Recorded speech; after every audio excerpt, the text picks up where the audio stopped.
Hello everybody, I'm just doing a MATLAB tutorial with you guys, and so I'm just gonna fire it up, which you're already seeing it is here, and I'm gonna go through the environment of MATLAB and also tell you how to input your matrix and vectors into the MATLAB workspace. Okay, let's get started. This is MATLAB. Your versions might be different than what I have, but it's kind of the same. You have a current folder file, current folder window, have a command window here, you have a workspace window, and then you have a command history window. So basically, I think the first thing you want to do is that you're going to change your current folder, which you can do it here or you can do it here, like something like that. Like I'm now in my documents, and yeah, you can also just do it here. You just click this one, you have you select a folder. So basically in MATLAB you can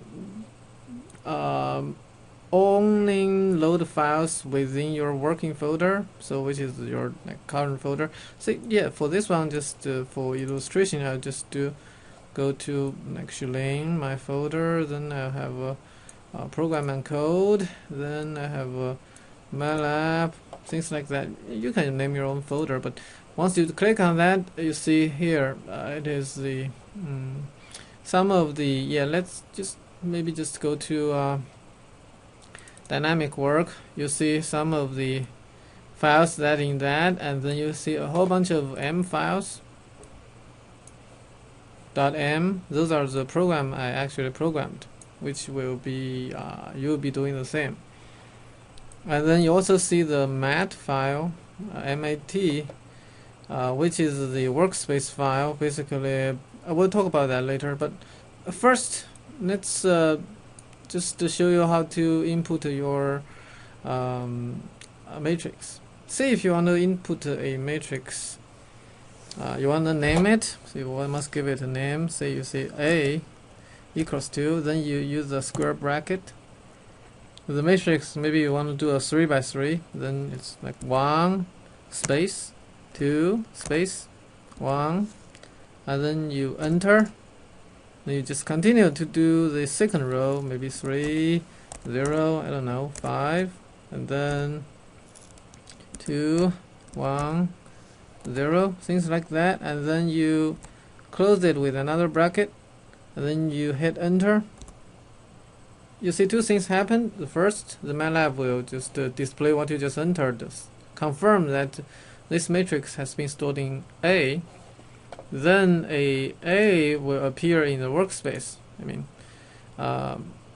So you see the value here. The same thing if you want to do a vector, you do like v equals to maybe 3. Remember, when we do vector, we do a column vector. It is essentially a 3 by 1 matrix, 2 1, things like that. And then you do that, it just confirms, and then the v goes into here. Once the variables in there, you can kind of call them anytime. So you just type A, that'll give you A. If you say A times 2, you see it'll give you A times 2. And then if you want to do multiplication, A times V, it'll give you A times V.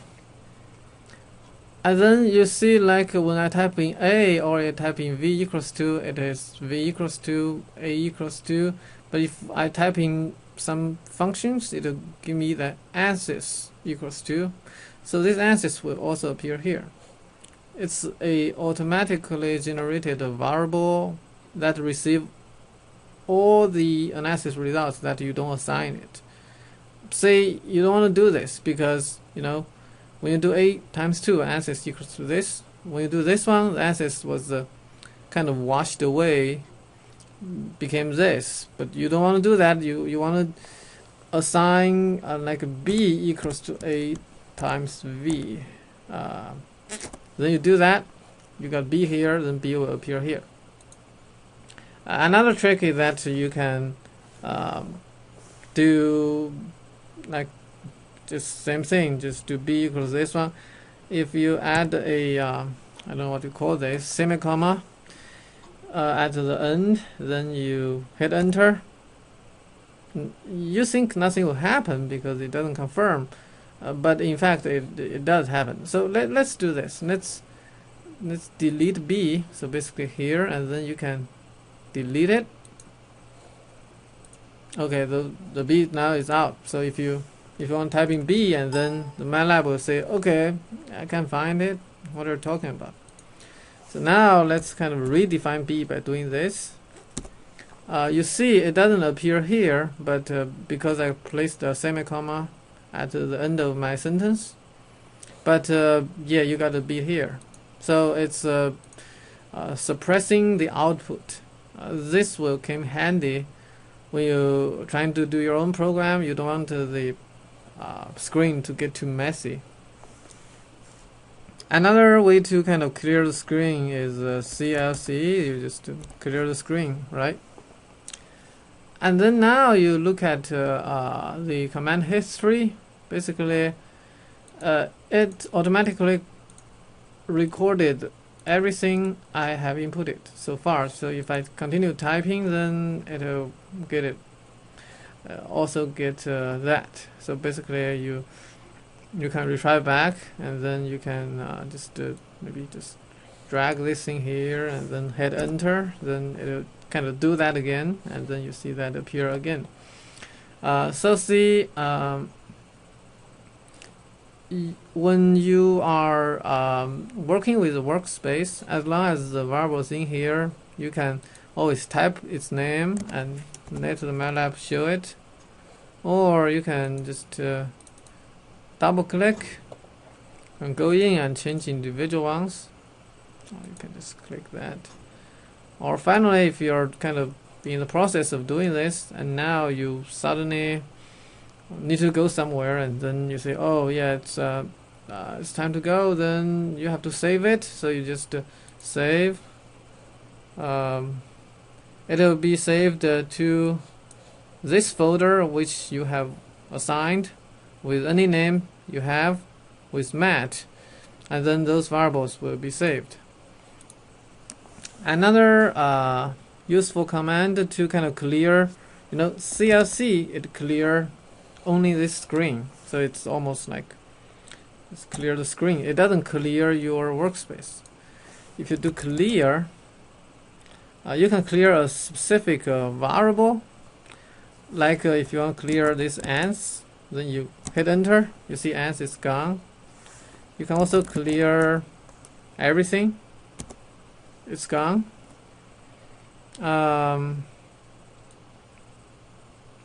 But if you have received it, you have like saved it before, like this one, I saved it, some other programs I saved, so I just need to kind of double click, you see it just appear here.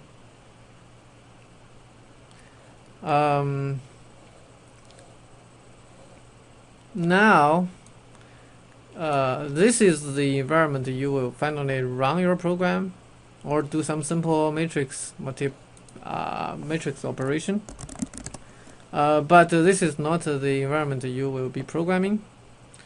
So the environment you use to program will be this one. So basically everything is called a script. Just click on it, then it'll open a window. It's kind of like a textbook. You just begin to type your program into it. We are not gonna to do this in this tutorial.